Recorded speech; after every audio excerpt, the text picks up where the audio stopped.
السلام علیکم ورحمۃ اللہ وبرکاتہ۔ الحمدللہ والصلاۃ والسلام علی رسول اللہ وعلی آلہ وصحبہ اجمعین، اما بعد رب اشرح لی صدری ویسر لی امری واحلل عقدۃ من لسانی یفقہوا قولی رب زدنی علما۔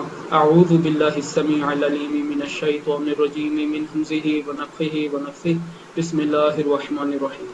میرے بھائیو، اسلام کی کوئی چھوٹی سے چھوٹی چیز ہو یا کوئی بڑے سے بڑی چیز، اس کا مذاق اڑانا، اس کا استہزاء کرنا، اس کو تمسخر، کھیل اور تماشے کا ذریعہ بنا لینا، یہ کفر ہے۔ اللہ تعالیٰ قرآن میں فرماتا ہے قل اب اللہ وآیاتہ ورسولہ کنتم تستہزئون لا تعتذروا قد کفرتم بعد ایمانکم۔ اللہ تعالیٰ فرماتا ہے کیا تم اللہ کا اور اس کی آیتوں کا اور اس کے رسول کا مذاق اڑاتے ہو؟ اب بہانے نہ بناؤ، تم ایمان لانے کے بعد کافر ہو چکے۔ یہ آیات منافقین کے بارے میں نازل ہوئی تھی جنہوں نے نبی صلی اللہ علیہ وسلم اور صحابہ کا مذاق اڑایا تھا۔ تو میرے بھائیو، زبان سے ہو، چہرے کے تاثرات سے ہو، ہاتھوں سے ہو، یا دل میں کوئی فکر یا نظریہ یا عقیدہ وغیرہ رکھ کے ہو، کسی بھی طرح سے، کسی بھی لحاظ سے دین اسلام کا کوئی چھوٹی سے چھوٹی چیز ہو دین کی، یا کوئی بڑے سے بڑی چیز، اس کا مذاق اڑانا، اس کا استہزاء کرنا، اس کو تمسخر اور طنز اور مذاق کا ذریعہ بنانا، یہ کفر ہے۔ آدمی دائرہ اسلام سے خارج ہو جاتا ہے اور کفر کی گہری کھائی میں جا گرتا ہے، اس کے پچھلے سارے نیک اعمال برباد ہو جاتے ہیں، اور اگر اسی حالت کفر میں وہ مرا تو وہ ہمیشہ کا جہنمی ہوگا۔ ہمارے معاشرے میں چونکہ جہالت بہت زیادہ ہے، اس وجہ سے لوگ دین اسلام کے جو عقائد کے معاملات ہیں ان سے بھی ناواقف ہیں۔ لوگوں کو پتہ ہی نہیں کہ کن چیزوں سے ان کا اسلام، ان کا ایمان ضائع ہو جاتا ہے۔ لوگ زبان سے کلمہ تو پڑھتے ہیں لیکن اس کے معنی مفہوم کے اکثر خلاف چلے جاتے ہیں۔ یہی وجہ ہے کہ ہم بازاروں میں، چوراہوں میں اکثر ہمارے دیکھنے اور سننے میں آتا ہے کہ لوگ اسلامی شعار کا سرے عام مذاق اڑا رہے ہوتے ہیں، علن اعلان طریقے سے دین اسلام کے شعار کا مذاق اڑا رہے ہوتے ہیں۔ ان اسلامی شعار میں سے سب سے زیادہ جن چیزوں کا مذاق اڑایا جاتا ہے ان میں سے ایک داڑھی بھی ہے۔ لوگوں نے داڑھی کا مذاق اڑانے، اس کا استہزاء کرنے، داڑھی اور داڑھی رکھنے والوں کا مذاق اڑانے کے لیے طرح طرح کے القابات اور الفاظ گھڑ رکھے ہیں۔ کوئی داڑھی کو نعوذ باللہ جھاڑی کہتا ہے، کوئی داڑھی کو نعوذ باللہ جھاڑو کہتا ہے، کوئی نعوذ باللہ داڑھی کو جنگل کہتا ہے۔ اسی طرح جو داڑھی رکھنے والے ہیں ان کا طرح طرح کے القابات اور نام لے لے کے لوگ ان کو بلاتے ہیں، ان کو پکارتے ہیں۔ میرا ایک کزن ہے، اس نے داڑھی رکھی، وہ کالج میں گیا تو اس کے کسی کلاس میٹ نے اسے کہا یار تو نے داڑھی رکھ لی ہے، کیسی عجیب تیری شکل رکھ رہی ہے، بالکل نعوذ باللہ تو کتے جیسا لگ رہا ہے۔ اس نے داڑھی کو، نعوذ باللہ داڑھی رکھنے والوں کو کتے کے ساتھ تشبیہ دی، نعوذ باللہ۔ اس قدر خبیث اور بدترین جملہ اس نے اپنی زبان سے ادا کیا۔ اب پھر ہمارے معاشرے میں ایسا بھی ہوتا ہے کہ اگر کسی نے داڑھی رکھی ہے اور عملی لحاظ سے اس میں کمی کوتاہیاں، یا وہ گناہ گار آدمی ہے یا برائی کے کام کرتا ہے، تو لوگ بجائے اس کو برا کہنے کے، اس کی برائی کو برا کہنے کے، لوگ اس کی داڑھی کو برا کہتے ہیں۔ اب ہمارے محلے میں ایک صاحب ہیں، ان کی داڑھی سفید ہے تو وہ مہندی وغیرہ لگاتے ہیں جس سے وہ سرخ ہو گئی ہے۔ تو اب اگر کسی کو ان سے کوئی تکلیف پہنچی، ایزا پہنچی ہے، تو وہ کہتے ہیں لال داڑھی نے یہ کیا، لال داڑھی نے وہ کیا، لال داڑھی ایسا ہے، لال داڑھی ویسا ہے۔ لوگ اس آدمی کو برا نہیں کہتے، اس کی برائی کو برا نہیں کہتے، لوگ اس کی داڑھی کو برا کہتے ہیں۔ یہ طرز عمل میرے بھائیو، اس سے بچاؤ اپنے آپ کو۔ دین اسلام کا مذاق نہ اڑاؤ، دین اسلام کا مذاق نہ اڑاؤ۔ پھر ہمارے ہاں بعض ایسے بھی لوگ ہیں، وہ کہتے ہیں کہ داڑھی جو ہے وہ ترقی کی راہ میں رکاوٹ ہے، داڑھی ترقی کی راہ میں نعوذ باللہ رکاوٹ ہے۔ حالانکہ میرے بھائیو، داڑھی کسی کی ترقی کرنے یا کسی کی ترقی نہ کرنے میں اس کا کوئی عمل دخل نہیں ہے۔ یہ تو آدمی کے اپنے اوپر ڈیپینڈ کرتا ہے کہ وہ اگر محنت کرے گا تو لازماً ترقی کرے گا، اور اگر محنت نہیں کرے گا تو وہ ترقی نہیں کرے گا۔ ہماری امت میں سے سب سے زیادہ جس گروہ کو اللہ نے دنیا سے بھی نوازا اور آخرت میں بھی ان کے لیے عظیم اجر ہے، وہ صحابہ اکرام کا طبقہ ہے۔ صحابہ اکرام کے ذریعے سے اللہ تعالیٰ نے کیسر و کسریٰ، یعنی کہ ایران کی سلطنت اور جو بازنطینی سلطنت تھی، جن کو رومی بھی کہا جاتا تھا، ان کی کمر توڑ کے رکھ دیا۔ یہ اپنے زمانے کی دو سپر پاورز ہوتی تھی۔ جو ایرانی سلطنت تھی، اس کو تو حضرت عمر رضی اللہ عنہ کے دور خلافت میں بالکل ہی ختم کر دیا گیا۔ جو رومی تھے ان کو دھکیل دیا گیا آگے ترکی کی طرف اور قسطنطنیہ کی طرف۔ اور صحابہ اس زمانے میں، حالانکہ ان کے پاس، کئیوں کے پاس کھانے پینے کے لیے بھی اتنا مال نہیں ہوتا تھا دنیاوی لحاظ سے، لیکن ان کی داڑیاں تھیں، اور وہ محنت کرتے تھے، دین اسلام کے لیے خلوص رکھتے تھے، قربانیاں دیتے تھے، اللہ تعالیٰ نے ان کے ہاتھوں سے اس زمانے کی 2 سپر پاورز ان کا بیڑا غرق کر دیا۔ تو میرے بھائیو، داڑھی کا موندنا یا نہ موندنا یہ کسی کی ترقی کرنے میں اس کا کوئی عمل دخل نہیں ہے، کسی کے دنیاوی لحاظ سے ترقی کرنے یا نہ کرنے میں، یہ تو آدمی کے اپنے اوپر ہے۔ اگر کوئی محنت کرے گا تو وہ لازماً اس کا جتنا اللہ نے اس کے مقدر میں لکھا اس کا وہ اجر پائے گا، اور اگر کوئی محنت نہیں کرے گا، بیٹھا رہے گا، تو وہ ظاہری بات ہے ہر کوئی پھر اسے کھائے گا۔ اور یہ ناانصافی کی باتیں ہے، جو لوگ، کوئی اگر ظالم ہو، کوئی برا ہو، داڑھی اس نے رکھی ہو، لوگ اس کی داڑھی کو برا بلا کہتے ہیں۔ اس آدمی کو برا کرو، اس کی برائی کو برا کرو، داڑھی کو کیوں بیچ میں لاتے؟ داڑھی کا کیا قصور ہے؟ داڑھی تو مکھی مچھر تک کوئی ایذا نہیں دیتی، داڑھی تو مکھی مچھر تک کوئی ضرر نہیں پہنچاتی، داڑھی کا کیا قصور ہے؟ کیوں داڑھی کے خلاف ہو کر اپنے ایمان کو ضائع کرنے پہ تلے ہوئے؟ پھر ہمارے ہاں ایسے بھی لوگ ہیں جو کہ داڑھی کو اسلام کا شعار نہیں سمجھتے، یا وہ یہ سمجھتے ہیں کہ یہ سنت ہی ہے، اور سنت کے متعلق ان کا عام نظریہ یہ ہے کہ چونکہ وہ یہ سمجھتے ہیں کہ دین جو ہے، دین کی اصل کتاب قرآن ہے، اور سنت جو ہے اس کی کوئی حیثیت نہیں، بلکہ یہ محض تاریخی روایات ہیں۔ اصل میں وہ لوگ سنت رسول یا حدیث رسول کو اس کے اصل مقام سے وہ ناواقف ہوتے ہیں، اسی وجہ سے وہ ایسے نظریہ، ایسی سوچ رکھتے ہیں۔ حالانکہ میرے بھائیو، دین اسلام میں سنت یا حدیث کا مقام قرآن کے بالکل مساوی ہے۔ جس طرح قرآن حجت ہے، اسی طرح حدیث رسول بھی حجت ہے۔ اگر ان میں کچھ فرق ہے تو وہ صرف وحی مطلوع اور وحی غیر مطلوع کا ہے۔ قرآن کو سنت پر یہ فوقیت حاصل ہے کہ قرآن وحی مطلوع ہے، یعنی کہ قرآن کے الفاظ اور معنی دونوں اللہ کا کلام ہے، اور جو حدیث ہے، حدیث کے الفاظ یا اس کے مطابق عمل، وہ تو نبی کا اپنا فعل ہوتا ہے، لیکن اس کا معنی مفہوم جو ہے وہ اللہ کی طرف سے وحی ہے۔ تو جس طرح قرآن وحی ہے، اسی طرح حدیث بھی وحی ہے۔ وحی ہونے کے اعتبار سے، دین میں حجت ہونے کے اعتبار سے قرآن اور حدیث یہ مساوی ہیں۔ اگر فرق ہے تو وحی مطلوع وحی غیر مطلوع کا ہے۔ قرآن کو وحی مطلوع ہونے کی وجہ سے فضیلت حاصل ہے، ورنہ حجیت کے لحاظ سے دونوں برابر ہیں۔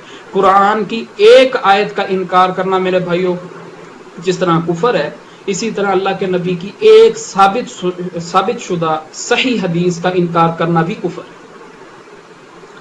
پھر نبی صلی اللہ علیہ وسلم نے دین میں جب بھی کوئی بات کی ہے، جب بھی کسی چیز کا حکم دیا ہے، تو نبی صلی اللہ علیہ وسلم نے اپنی مرضی سے نہیں کی دیا، بلکہ وہ اللہ ہی کی طرف سے وحی ہوتی تھی۔ اللہ تعالیٰ قرآن میں فرماتا ہے وَمَا يَنطِقُ عَنِ الْهَوَىٰ إِنْ هُوَ إِلَّا وَحْيٌ يُوحَىٰ، کہ محمد صلی اللہ علیہ وسلم دین میں اپنی مرضی سے کچھ نہیں کہتے، بلکہ یہ تو وحی ہے جو ان کی طرف کی جاتی ہے۔ پھر نبی صلی اللہ علیہ وسلم کی بات ماننا، ظاہری بات ہے جی، دین میں جب وہ اپنی مرضی سے بات نہیں کریں گے تو اللہ ہی کی طرف سے ظاہری بات ہے وہ بات ہوگی نا۔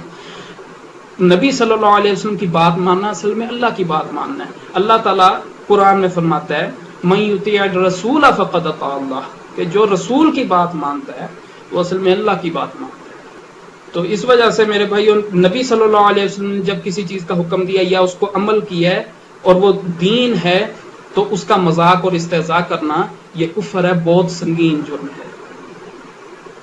ایک دفعہ ایک عورت حضرت عبداللہ بن مسعود رضی اللہ عنہ کے پاس آتی ہے۔ عبداللہ بن مسعود رضی اللہ عنہ ایسی عورتوں پر لعنت کرتے تھے جو اپنی آئی بروز میں سے بال نوچتی ہیں، ہمارے ہاں بھی ایسا ہی ہے، اپنی بھووں میں سے بال نوچتی ہیں، اپنے دانتوں کو گھسوا کر ان کو پتلا اور لمبا کرتی ہیں، اور اس کے علاوہ جسم پہ ٹیٹوز وغیرہ اور گدواتی ہیں۔ تو عبداللہ بن مسعود رضی اللہ عنہ ایسی عورتوں پر لعنت کرتے تھے۔ تو ایک دفعہ ایک عورت عبداللہ بن مسعود رضی اللہ عنہ کے پاس آئی اور آ کر کہتی ہے کہ میں نے سنا کہ آپ ایسی عورتوں پر لعنت کرتے۔ عبداللہ بن مسعود نے کہا ہاں، اللہ نے قرآن میں ایسی عورتوں پر لعنت کی ہے۔ تو وہ عورت کہتی ہے آپ کیا بات کر رہے ہو، میں نے قرآن سارے کا سارا پڑھا ہے، قرآن میں تو ایسا کہیں پہ بھی نہیں لکھا۔ تو عبداللہ بن مسعود رضی اللہ عنہ اسے کہتے ہیں کہ اگر تو نے قرآن واقعی پڑھا ہوتا تو تجھے مل جاتا۔ کیا تو قرآن میں تو نے یہ آیت نہیں پڑھی کہ وَمَا آتَاكُمُ الرَّسُولُ فَخُذُوهُ وَمَا نَهَاكُمْ عَنْهُ فَانْتَهُوا، کہ جس سے جو کچھ رسول تمہیں دے دے اسے لے لو، جسے وہ روک دے اس سے رک جاؤ۔ کیا تم نے یہ آیت نہیں پڑھی؟ وہ عورت کہتی جی ہاں میں نے یہ آیت پڑھی ہے۔ تو عبداللہ بن مسعود کہتے ہیں اللہ کے نبی نے ایسا کرنے اور کروانے والیوں پر لعنت کی ہے اور ایسے ایک فعل کو حرام قرار دیا۔ تو جب اللہ کے نبی نے ایسا کرنے اور کروانے کو حرام قرار دیا تو اس کا مطلب اللہ نے حرام قرار دیا اور ایسے فعل پر لعنت کی ہے۔ تو یہ واقعہ بہت بڑی دلیل ہے کہ جو کچھ بھی نبی صلی اللہ علیہ وسلم نے فرمایا ہے، جس چیز کا بھی حکم دیا ہے، وہ اللہ ہی کی جانب سے ہے۔ پھر اب ہم آتے ہیں احادیث کی طرف۔ احادیث میں سب سے پہلے جو میں حدیث آپ کے سامنے رکھنے لگا ہوں، اس حدیث میں تو صراحت موجود ہے کہ اللہ کے نبی نے خود داڑھی رکھنے کا حکم نہیں دیا، بلکہ یہ اللہ ہی کی طرف سے حکم ہے۔ حضرت عبداللہ بن عمر رضی اللہ عنہ بیان کرتے ہیں، عن ابن عمر عن النبی صلی اللہ علیہ وسلم انہ امر باحفاء الشوارب واعفاء اللحیہ۔ عبداللہ بن عمر رضی اللہ عنہ بیان کرتے ہیں کہ نبی صلی اللہ علیہ وسلم کو حکم دیا گیا کہ وہ وہ مونچھوں کو اچھی طرح سے کاٹیں، اچھی طرح سے ان کو گھٹائیں اور داڑھیوں کو معاف کر دیں۔ تو یہ بہت بڑی دلیل ہے کہ نبی صلی اللہ علیہ وسلم کو حکم دینے والا اللہ ہے۔ ظاہری بات ہے کہ نبی صلی اللہ علیہ وسلم پر کسی اور کا تو حکم چل نہیں سکتا تھا۔ یہ حکم دینے والا کون ہے جس نے حکم دیا؟ یہ اللہ نے حکم دیا ہے نبی صلی اللہ علیہ وسلم کو کہ مونچھیں گھٹائیں اور داڑھی کو معاف کر دیں، داڑھی کو چھوڑ دیں۔ ایک اور حدیث ہے، اللہ کے نبی فرماتے ہیں احفوا الشوارب واعفوا اللحى، کہ مونچھوں کو اچھی طرح سے گھٹاؤ، جڑ کے قریب سے ان کو کاٹو اور داڑھیوں کو معاف کر دو، داڑھیوں کو چھوڑ دو۔ ایک اور حدیث میں اللہ کے نبی نے فرمایا خالف المشرکین احفوا الشوارب واوفوا اللحى، کہ مشرکوں کی مخالفت کرو، کافروں کی مخالفت کرو، مونچھوں کو اچھی طرح سے گھٹاؤ اور داڑھیوں کو پورا رکھو۔ تو یہ چند احادیث ہیں، ویسے تو احادیث بہت کثرت سے آئی ہیں داڑھی سے متعلق، پر یہ چند احادیث ہیں جو اس بات کی دلیل ہیں کہ داڑھیوں کو چھوڑ دینا چاہیے اور مونچھوں کو گھٹانا چاہیے، اور اس کی وجہ بھی بتا دی گئی ہے تاکہ مشرک اور کفار کے ساتھ مشابہت نہ ہو، کیونکہ مشرکین اور کفار کے ساتھ مشابہت جو ہے یہ حرام ہے، ان کے طور طریقے اپنانا، ان کی طرح کی وضاقتہ اپنانا، یہ میرے بھائیو حرام ہے۔ اور اگر کوئی اس چیز کو جائز سمجھتا تو پھر تو وہ انہی کے جیسا ہے۔ اللہ کے نبی نے فرمایا من تشبہ بقوم فہو منہم، جو کسی کافر قوم کی مشابہت اختیار کرتا ہے وہ اسی میں سے ہوتا ہے۔ لہٰذا جو داڑھی رکھنے کی، داڑھی کو چھوڑ دینے کی اور مونچھوں کو گھٹانے کی وجہ بیان کی گئی ہے وہ یہی ہے کہ کفار کے ساتھ مشابہت نہ ہو۔ پھر حدیث میں جو 10 چیزوں کا ذکر آتا ہے جو فطرت ہیں، ان میں سے مونچھوں کا گھٹانا اور داڑھیوں کا بڑھانا بھی ہے۔ بعض جو دور جدید کے جہلا ہیں وہ ان احادیث کو صحیح طریقے سے سمجھتے نہیں۔ ہمارے محلے میں ایک صاحب ہیں، وہ مجھ سے انہوں نے بحث شروع کر دی کہ نعوذ باللہ داڑھی جو ہے، تم اہل حدیث لوگ لمبی لمبی داڑیاں رکھتے ہو، نعوذ باللہ تمہاری شکلیں یہودیوں اور سکھوں کے جیسی ہوتی ہیں۔ ظاہری بات ہے خود کبھی یہ لوگ قرآن و حدیث کو صحیح معنوں میں پڑھتے نہیں، اگر پڑھتے بھی ہیں تو اس کے معنی مفہوم کو صحیح طریقے سے جانتے نہیں۔ اگر وہ ان احادیث کو پڑھ لے تو وہ بات واضح ہو جائے گی کہ داڑھی کا چھوڑ دینا اور مونچھوں کا چھوٹا کرنا، اس کی جو اصل وجہ ہے وہ یہی ہے تاکہ کفار سے مشابہت نہ ہو، جبکہ اس آدمی نے داڑھی رکھنے والوں کو اور مونچھیں گھٹانے والوں کو سکھوں سے اور یہودیوں سے مشابہت دے کر بہت بڑا ظلم کیا، اپنے اوپر ہی اس نے ظلم کیا۔ حالانکہ میرے بھائیو اگر آپ سکھوں کا مذہب جانتے ہیں تو ان کے ہاں تو بالوں کا کاٹنا ہی حرام ہے۔ سکھ جو ہیں وہ اپنے سر کے بالوں کو بھی چھوڑ دیتے ہیں، اپنی مونچھے کے بالوں کو بھی چھوڑ دیتے ہیں، اپنی داڑھی کے بال اور جسم کے دوسرے بال جو ہیں ان کو بھی چھوڑ دیتے ہیں۔ ان کے ہاں تو بال کٹوانا جو ہے وہی حرام ہے۔ پھر کئی لوگ جو ہیں انہوں نے اپنے سر کے بالوں کو گت دے کے ادھر سر پہ گچھا سا بنایا ہوتا ہے، گت وغیرہ بنائی ہوتی ہے۔ یہودی جو ہیں انہوں نے یہاں سے گتیں وغیرہ چھوڑی ہوتی ہے، چٹیا سی چھوڑی ہوتی ہے اپنی کن پٹیوں کے قریب سے، اور ان کی بھی لمبی لمبی مونچھیں ہوتی ہیں۔ تو کیسے آپ مشابہت دے سکتے ہو مسلمان کے چہرے کو سکھ اور یہودی کے چہرے سے؟ یہ بہت بڑا ظلم ہے۔ اور جو اصل وجہ ہے حدیث میں ذکر کی گئی ہے داڑھی چھوڑنے کی وہ یہی ہے تاکہ مخالفت ہو کفار سے، نہ کہ ان کے مشابہ ہو۔ تو جس آدمی نے بھی سکھوں سے اور یہودیوں سے داڑھی رکھنے والوں کو مشابہ کرا دی اس نے بہت بڑا ظلم کیا۔ اگر ایک جگہ پہ آپ 3 کرسیاں رکھ دیں، ایک کرسی پہ آپ یہودی کو بٹھا دیں، ایک کرسی پہ آپ سکھ کو بٹھا دیں، ایک پر آپ کسی مسلمان کو بٹھا دیں، تو ظاہری بات ہے وہ مسلمان پہچانا جائے گا۔ ریزمبلنس جو ہے ان تینوں کی آپس میں نہیں ہوگی۔ تو اس وجہ سے یہ بہت بڑا ظلم ہے اور اپنے آپ کو کفر میں دھکیلنا ہے۔ پھر داڑھی موندنا یہ عورتوں کے مشابہ بھی، اور کیونکہ اللہ تعالیٰ نے نیچرلی بھی مردوں کو داڑھی سے سجایا ہے، عورتوں کی داڑھی نہیں اگتی نیچرلی۔ تو اگر کوئی آدمی داڑھی کو موندتا ہے تو وہ اپنے آپ کو عورتوں کے مشابہ کر رہا ہے، اپنے آپ کو ہجڑا اور خسرا بنا رہا ہے۔ تو اور عورتوں کی مشابہت کا جانتے ہیں آپ کیا گناہ ہے، کیا جرم ہے؟ اللہ کے نبی نے فرمایا کہ اللہ نے ایسے مردوں پر لعنت کی ہے جو عورتوں سے مشابہت اختیار کرتے ہیں، اور ایسی عورتوں پر لعنت کی ہے جو مردوں سے مشابہت اختیار کرتی ہے، تو یہ لعنت کا بھی سبب بھی ہے۔ تو داڑھی موندنا جو ہے یہ لعنت کا بھی سبب ہے۔ پھر عبداللہ بن مسعود کی جو میں حدیث آگے میں بیان کر رہا ہوں، اس کے اندر جو پلکوں کو، یہ آئی بروز کو اکھاڑنا اور دانتوں کو گھسوانا اور ٹیٹوز بنوانا جسم پہ، اس پر بھی لعنت کی گئی ہے۔ اس کی لعنت کی وجہ کیا ہے؟ اس کی لعنت کی وجہ اللہ کی مخلوق کو بدلنا ہے، اللہ کی مخلوق میں تبدیلی کرنا ہے۔ اور داڑھی موندنا بھی ظاہری بات ہے، یہ ایک فطرت ہے، یہ نیچرلی اللہ تعالیٰ نے مرد کو داڑھی سے سجایا ہے، اس کو موندنا بھی یہ بھی اللہ کی مخلوق میں تبدیلی ہے، اس سبب سے یہ بھی لعنت کا سبب ہے۔ تو دو سبب تو ہو گئے داڑھی موندنے پہ لعنت کی، ایک تو عورتوں سے مشابہت، دوسرا اللہ کی مخلوق کو بدلنے کی وجہ سے۔ پھر کفار جو ہیں ان کی بھی اکثریت جو ہے ان کی لمبی لمبے مونچھیں ہوتی ہیں، اور مجموعی طور پہ کفار جو ہیں ان کی داڑیاں نہیں ہوتی، وہ داڑھی کو موندتے ہیں اور لمبی لمبی مونچھیں رکھتے ہیں۔ تو لمبی لمبی مونچھیں اور بڑی بڑی مونچھیں رکھنا اور داڑھی کو موند دینا، تو اس لحاظ سے یہ کفار سے بھی مشابہت ہے، تو یقیناً اس پہ بھی لعنت اور عذاب اور اللہ کی طرف سے ناراضگی کا اظہار ہوتا ہے۔ تو یہ ڈبل ٹرپل قسم کا گناہ بن جاتا ہے داڑھی موندنا۔ پھر داڑھی سے متعلق جو احادیث وغیرہ آئی ہیں ان کے اندر حکم ہے، امر کا صیغہ استعمال ہوا ہے، جو اس بات کی دلالت ہے کہ داڑھی کا رکھنا یہ محض سنت نہیں کہ اگر کوئی کر لیتا ہے تو اسے ثواب ہے اور نہ کرنے پہ گناہ وغیرہ نہیں، بلکہ داڑھی کا رکھنا یہ امر واجب ہے، یہ ضروری ہے، اگر کوئی نہیں رکھتا تو وہ گناہ کا مرتکب ہوتا ہے۔ جتنی بھی احادیث ہیں داڑھی سے متعلق ان کے اندر 5 صیغے استعمال ہوئے ہیں۔ واعفو، داڑھیوں کو معاف کرو، اوفو، داڑھی کو پوری رکھو، وفرو، داڑھی کو وافر کرو، زیادہ کرو، کثرت کے ساتھ رکھو، ارخو و ارجو، داڑھیوں کو لٹکاؤ، داڑھیوں کو بڑھاؤ۔ یہ سارے جو معنی ہیں یہ اس بات کی طرف اشارہ کرتے ہیں کہ داڑھی کا رکھنا یہ واجب ہے، ضروری ہے، اگر کوئی نہیں رکھتا تو وہ گناہ کا مرتکب ہوتا ہے۔ لہذا داڑھی کا رکھنا یہ فرض ہے، داڑھی کو موندنا یہ حرام ہے۔ داڑھی سے متعلق اس کی حد کے متعلق بھی لوگ جو ہیں وہ اکثر سوال کرتے ہیں کہ داڑھی رکھنا تو چلو فرض ہے، واجب ہے، لیکن اس کی حد کیا؟ تو میرے بھائیو، اللہ کے نبی نے اس کی کوئی بھی حد مقرر نہیں کی، کوئی بھی حد اس کی بیان نہیں کی۔ البتہ بعض صحابہ کے عمل سے یہ ثابت ہوتا ہے کہ وہ داڑھی کو ایک مٹھی سے نیچے کاٹ لیتے تھے، ایک مٹھی سے جو زیادہ نیچے بڑھ جاتی تھی اس کو وہ کاٹ لیتے تھے۔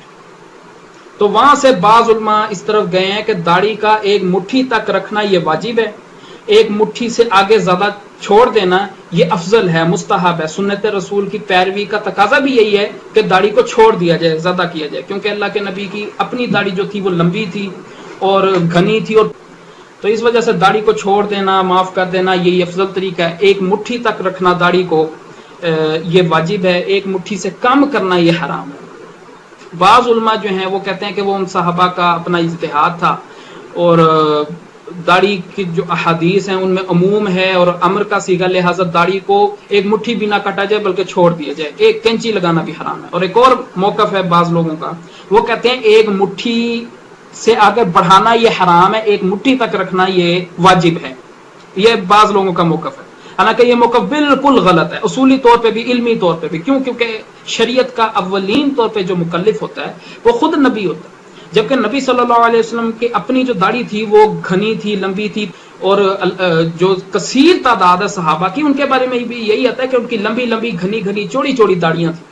لہٰذا جو لوگ یہ کہتے ہیں کہ ایک مٹھی سے نیچے کاٹنا داڑھی کو یہ واجب ہے، ان کا جو موقف ہے بالکل غلط موقف ہے، علمی طور پہ بھی، اصولی طور پہ بھی، اور قرآن و حدیث کے خلاف ہے۔ جو موقف ہے کہ داڑھی کو ایک مٹھی تک رکھنا واجب ہے اور ایک مٹھی سے آگے چھوڑ دینا یہ افضل ہے، بہتر ہے، مستحسن ہے، سنت رسول کی پیروی کا تقاضا بھی یہی ہے، یہ موقف جو ہے یہ مجھے سب سے زیادہ راجح لگتا ہے۔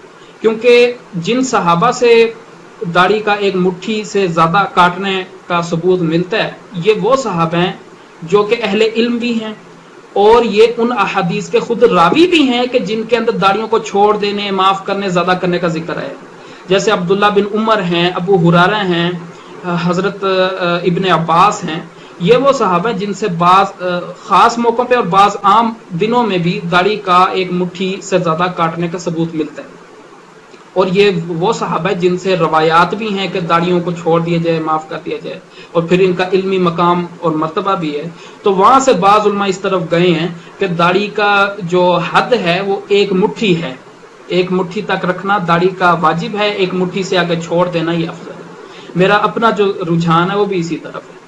اور ایسی صورت میں تطبیق ممکن ہے، صحابہ کے اپنے جو فعل ہے، اور یہ مختلف صحابہ ہیں، اور ان تینوں کے عمل جو ہے وہ داڑھی کو ایک مٹھی سے کم کرنا نہیں، نہ ایک 2 مٹھی کے برابر کاٹنا ہے، بلکہ ایک مٹھی ہے. تو وہاں سے بعض علماء اس کو مرفوع حکمن کے درجے میں لاتے ہیں اور کہتے ہیں کہ شریعت میں اس کی گنجائش نکل سکتی ہے کہ داڑھی کو ایک مٹھی تک سے آگے اگر کوئی کاٹتا ہے تو ایسا کاٹنا جائز ہے. تو ایک مٹھی تک رکھنا واجب ہے، ایک مٹھی سے کم کرنا یہ حرام ہے، اور ایک مٹھی سے آگے زیادہ کرنا، چھوڑ دینا یہ افضل ہے، مستحب ہے. جو مونچھوں، جہاں تک مونچھوں کا تعلق ہے تو مونچھوں کی جو حد ہے، مونچھوں کی حد یہ ہونٹوں کا اوپری کنارہ جو ہے یہ ہے. اس اوپری کنارے سے نیچے اگر مونچھیں آئیں گی تو پھر ایسا رکھنا ناجائز ہے. اللہ کے نبی نے فرمایا ملم یأخذ من شاربہ فلیس منا، جو مونچھوں کو چھوٹا نہیں کرتا یا کم نہیں کرتا یا ان میں سے کاٹتا نہیں ہے تو وہ ہم میں سے نہیں ہے. یعنی کہ وہ اس کا جو عمل ہے وہ مسلمانوں والا عمل نہیں ہے. کسی بھی مسلمان کو یہ زیبا ہی نہیں دیتا کہ وہ مونچھوں کو بڑھتا رہنے دے، یعنی کہ مسلمانوں والا یہ کام نہیں ہے. اس کا مطلب یہ نہیں کہ وہ آدمی کافر ہے. کافر وہ اسی صورت میں ہوگا جب وہ اس صحیح حدیث کا بالکل انکار کرتے، ریجیکٹ کر دے، اس فرمان نبوی کو بالکل چھوڑ دے، بالکل انکار کرتے، ریجیکٹ کر دے. لیکن اگر کوئی ایک فرمان نبوی مانتا ہے لیکن دل سے زبان سے اقرار کرتا ہے کہ یہ صحیح ہے، عملی لحاظ سے وہ اگر مطلب کہ داڑھی کو، مونچھوں کو بڑھتا رہنے دیتا ہے تو ہم اس کو کافر ہم نہیں کہیں گے، کیونکہ وہ اس بات کو تسلیم کرتا ہے کہ یہ حدیثیں جو ہیں یہ صحیح ہیں اور اللہ کے نبی کا حکم ہے. ہم اس کو بس فاسق فاجر اس کے درجے میں ہم رکھیں گے کہ یعنی آدمی گناہ گار ہے، ہم اسے کافر ہم نہیں کہیں گے. جو مفہوم ہے وہ یہی ہے کہ کسی مسلمان کو یہ زیبا ہی نہیں دیتا کہ وہ مونچھوں کو بالکل چھوڑ دے. مونچھوں کی جو حد ہے وہ یہ ہے کہ یہ جو اوپری کنارہ ہے ہونٹوں کا اس سے آگے نہیں بڑھنا چاہیے. اور اگر کوئی مونچھیں رکھتا ہے تو جائز ہے، بے شک اس مونچھوں کے کنارے ہوں، وہ مونچھیں گھنی ہوں، بڑی ہوں، ان کے کونے نکلے ہوں، لیکن یہ والی جو حد ہے ہونٹوں سے اوپری کنارہ، اس کی یہ ننگا ہونا چاہیے، اس کی سکن جو ہے وہ نظر آنی چاہیے. تو ایسے آدمی کو مونچھیں رکھنا جائز ہے. امام مالک جو ہیں ان کی مونچھیں جو تھی وہ بڑی تھی، گھنی تھی. تو ان سے پوچھا گیا کہ آپ نے کیوں اتنی بڑی بڑی مونچھیں رکھی ہوئی ہیں، ان کے کنارے بھی ہیں. تو امام مالک جو ہیں انہوں نے حضرت عمر رضی اللہ عنہ تک سند پہنچائی اور ان کے بارے میں بتایا کہ بعض خاص موقع پہ وہ اپنے مونچھوں کو تاؤ دیتے تھے، یعنی کہ حضرت عمر رضی اللہ عنہ کے بھی بڑی مونچھیں تھی اور وہ ان کو تاؤ دیتے تھے. تو یہ اس بات کی دلیل ہے کہ مونچھیں رکھنا جو ہے وہ جائز ہے. البتہ یہ جو اوپری کنارہ ہے اسے آگے بال نہیں بڑھنے چاہیے. ایک صحابی کو اللہ کے نبی نے دیکھا کہ ان کی لمبی لمبی مونچھیں تھی تو اللہ کے نبی نے ان کو حکم دیا، اور بعض روایتوں میں ہے کہ اللہ کے نبی نے خود ان صحابی کے ادھر مونچھوں پر مسواک رکھ کر تو نیچے سے کاٹ دیا. باقی اگر کوئی مونچھوں کو بالکل کینچی سے تراش لیتا ہے یا مشین کے ساتھ چھوٹا کر لیتا ہے تو یہ افضل ہے. اس طرح استعمال کرنا یا موندنا یہ بھی جائز ہے. البتہ بہتر یہ ہے کہ کینچی کے ساتھ یا مشین وغیرہ کے ساتھ ان کو ٹرم کر لیا جائے، ان کو بالکل ہی جڑ سے صاف نہ کیا جائے، بہتر یہی ہے. تو یہ مونچھوں کے بارے میں ہوا. بعض لوگ جو ہیں وہ یہ بہانے بناتے ہیں کہ جی ہم تو بڑے گناہ گار لوگ ہیں اور جب ہم اچھی طرح نیک بن جائیں گے تب ہم داڑیاں رکھ لیں گے اور مونچھیں کٹا لیں گے. حالانکہ میرے بھائیو یہ وہ دن کبھی بھی نہیں آئے گا. کوئی بھی آدمی معصوم نہیں ہے، ہر آدمی لازمی طور پہ اس سے چھوٹے بڑے گناہ ہوتے ہیں. اللہ بچائے بڑے گناہوں سے، چھوٹے گناہ تو ہر آدمی کرتا رہتا ہے. لہٰذا وہ دن کی امید رکھنا، توقع رکھنا کہ جب میں پوری طرح نیک بن جاؤں گا، اچھی طرح پارسا بن جاؤں گا تب میں داڑھی رکھ لوں گا، وہ دن کبھی بھی نہیں آئے گا. بعض لوگ جو ہیں ان کو شیطان یہ وسوسہ ڈالتا ہے اور یہ شیطانی کام ہے، شیطانی کھیل ہے. بعض لوگوں کو وہ نیکی کے جذبے سے مارتا ہے، بعض لوگوں کو برائی کے جذبے سے وہ ہلاک کرتا ہے. بعض لوگوں کو وہ یہ کہتا ہے کہ تم نے داڑھی رکھ لی تو ایسے تمہارے ہر آدمی داڑھی دیکھے گا اور تمہاری دینداری کی ایک چھاپ پھیلے گی، اس سے تمہارے اندر ریاکاری ہو سکتی ہے پیدا. تو بہتر یہ ہے کہ تم داڑھی نہ رکھو. تو شیطان اس طریقے سے ان کو اس حرام کام کی طرف اکسائے رکھتا ہے کہ تم داڑھی مونتے رہو، حرام کرتے رہو اور سمجھتے رہو کہ تم بڑا اچھا کام کر رہے ہو. حالانکہ یہ بھی شیطانی دھوکہ ہے.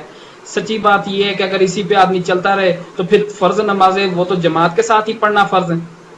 اور ان کو ہر آدمی پھر باہر ہی پڑھتا ہے. پھر شیطان جو ہے وہ یہ بھی کہے گا کہ یار تم فرض نمازیں لوگوں کے سامنے پڑھتے ہیں, ایسے بھی ریاکاری ہوتی ہے, تم فرض نمازیں چھوڑ دو اور نمازوں کا ترک کرنا چھوڑ دینا, یہ تو کفر ہے. پھر وہ پھر آپ کو وہ ظاہری بات ہے کفر میں دھکیل دے گا. تو یہ جو رویہ کہ داڑھی رکھنے سے ریاکاری پیدا ہوگی, یہ درست نہیں ہے. پھر داڑھی رکھنا جو ہے اس کا یہ بھی بہت بڑا فائدہ ہے کہ آدمی برائیوں سے بچتا ہے. جس آدمی نے میرے بھائیوں واقعی خلوص کے ساتھ داڑھی رکھی ہوگی وہ برائی کے قریب نہیں جائے گا. لوگ باتیں کرتے ہیں کہ فلانے نے داڑھی رکھی ہے لیکن وہ سود کھاتا ہے, فلانے نے داڑھی رکھی ہے لیکن وہ اس کا کاروباری لین دین وہ اچھا نہیں ہے. تو اس کی بات یہ ہے کہ اس آدمی نے خلوص کے ساتھ داڑھی رکھی نہیں. میں اپنی بات کرتا ہوں, میں نے جو داڑھی رکھی ہے میرا داڑھی رکھنے کا مقصد صرف اللہ اور اس کے رسول کی اطاعت ہے اور کوئی مقصد نہیں.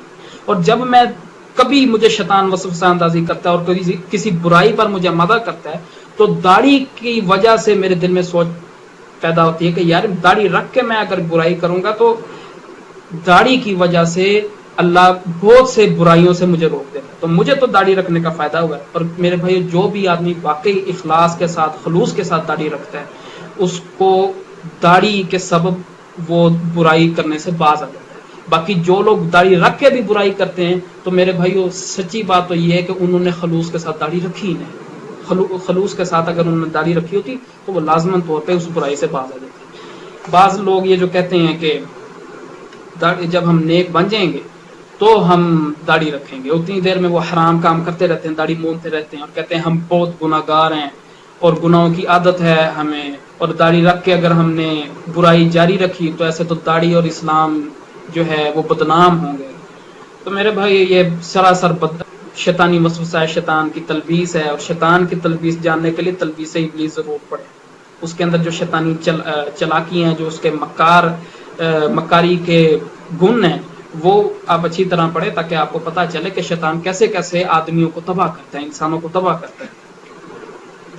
تو یہ شیطانی کھیل ہے. شیطان آپ کو ایک اچھے کام کی سوچ دلا کر دوسرا حرام اور کبیرہ گناہ آپ سے کروا رہا ہے. لعنت کا آپ سبب بن رہے, عورتوں کے ساتھ مشابہت کر کے, کفار کے ساتھ مشابہت کر کے, اللہ کی مخلوق میں تبدیلی کر کے لعنت کا آپ سبب بن رہے ہیں. آپ پہ لعنتیں برس رہی ہیں اور آپ یہ سمجھ بیٹھے ہیں کہ میں اگر داڑھی نہیں رکھوں گا کہ اسلام کی توہین نہ ہو, یا اسلام کی بدنامی نہ ہو, یا داڑھی کی بدنامی نہ ہو. تو یہ تو شیطان آپ کو برباد کر رہا ہے. آپ ذرا سوچیں.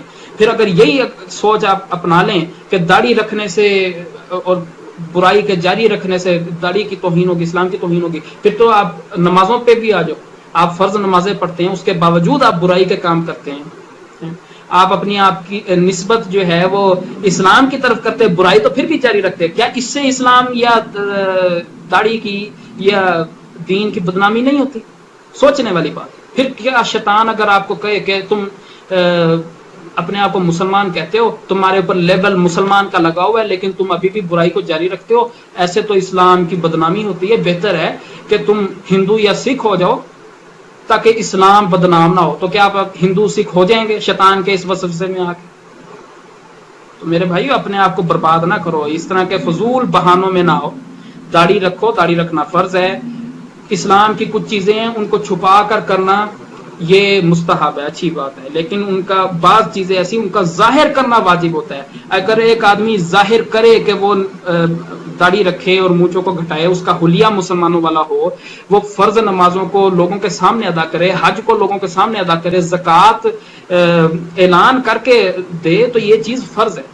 اگر کوئی چیز چھپا کے کرنے کی ہے تو وہ صدقہ ہے, نفلی عبادات چھپ کے کرنے کی ہیں. یہی وجہ کہ اگر آپ دیکھو گے کہ جو فرض نمازیں ان کا ثواب مسجد میں زیادہ ہے, کیونکہ آپ یہ اظہار بھی کر رہے ہو کہ میں مسلمان ہوں, میں فرض نماز مسجد میں جا کے پڑھتا ہوں. لوگوں کو بھی اظہار کرتے ہیں کہ یہ آدمی مسلمان ہے, نماز کا پابند ہے.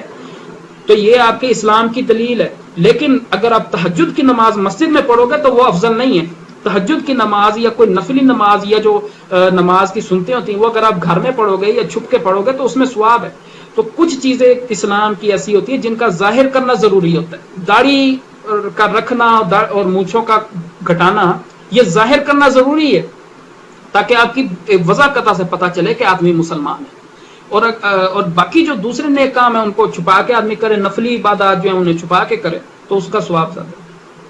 داڑھی رکھنے جو ہے اس کے طبی فوائد بھی بہت زیادہ ہیں.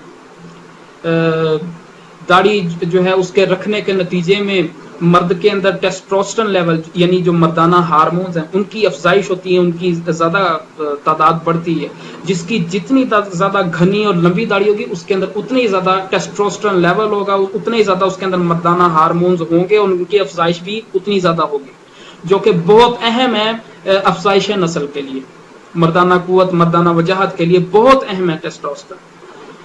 اور کئی لوگ جو ہیں وہ آج روتے ہیں کہ ان کی ازدواجی زندگی وہ اچھی نہیں گزر رہی، ان کی جو ان کو اولاد نہیں ہو رہی، اس طرح کے وہ مسائل میں گرے ہوئے ہیں، پھر وہ اپنا ایمان بھی برباد کرواتے ہیں پیروں کے آگے، بابوں کے آگے یا نیم حکیموں کے پاس جا کے تو اپنا بیڑا غرق اور کروا لیتے ہیں۔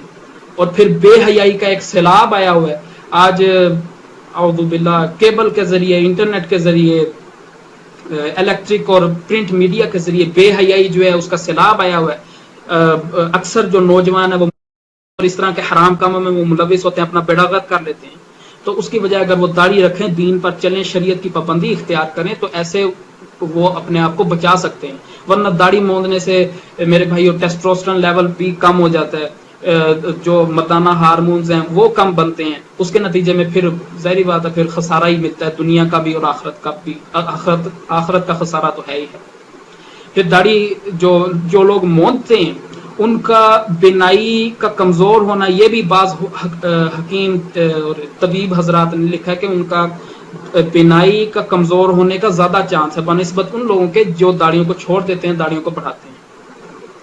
پھر داڑھی رکھنے کے نتیجے میں آدمی تیل وغیرہ لگاتا ہے، تو تیل لگانے سے ظاہری بات ہے جو کھال ہے اس کی ایکسرسائز بھی ہو جاتی ہے، کھال کی، جلد کی ایکسرسائز ہو جاتی ہے۔ پھر جو لوگ داڑھی کو موندتے ہیں ان کا امیون سسٹم بھی کمزور ہو جاتا ہے، ان کی کھال داڑھی کو ریزر کی وجہ سے رگڑنے کی وجہ سے ان کی کھال کھردری ہو جاتی ہے۔ پھر جو جراثیم ہیں جن کی داڑھی ہوتی ہے ان پر کم افیکٹو ہوتے ہیں وہ جراثیم، اور جو داڑھی موندتے ہیں ان پر وہ جراثیم جو ہیں وہ زیادہ اثر کرتے ہیں، ان کی تھروٹ پر، ان کی سانس لینے کی، ان کے گلے وغیرہ پہ، ان کے منہ پہ۔ پھر جو لوگ داڑھی کو موندتے ہیں ان کی جو کھال ہے اس میں بھی جراثیم وغیرہ جاتے ہیں، سکن کے لیے نقصان دہ ہوتے ہیں۔ پھر داڑھی رکھنے کا ایک فائدہ یہ بھی ہے جو میں اپنے تجربے سے میں خیر بات کر رہا ہوں، وہ یہ کہ جو وحشی جانور ہیں جیسے کتے وغیرہ ہو گئے یا اس طرح کے وحشی جانور، ان کے دلوں میں بھی روب پیدا ہوتا ہے، وہ آپ پہ حملہ نہیں کرتے اور وہ آپ سے گھبرا کر سائڈ پہ ہو جاتے ہیں۔ یہ ایسا کئی دفعہ ہوا، صبح فجر کے ٹائم بھی آنا جانا تو راستے میں کتے وغیرہ بھی بھونک رہے ہوتے ہیں، پھر رہے ہوتے ہیں، تو وہ حملہ وغیرہ نہیں کرتے اور وہ خوف سے سائڈوں پہ بھی ہٹ جاتے ہیں۔ تو ایسا بھی ہے، داڑھی رکھنے سے روب پیدا ہوتا ہے۔ تو داڑھی رکھنے کے بہت سے فائدے ہیں، بہت سے اس کے دنیا میں بھی فائدے ملتے ہیں، آخرت میں بھی فائدے ملتے ہیں۔ شریعت کی میرے بھائیو کئی چھوٹی چھوٹی چیزیں ہیں جن کے اللہ اس دنیا میں بھی فائدے دیتا ہے بطور انعام اس کی شریعت پر چلنے پہ، اور آخرت میں تو اجر و ثواب ہے ہی ہے۔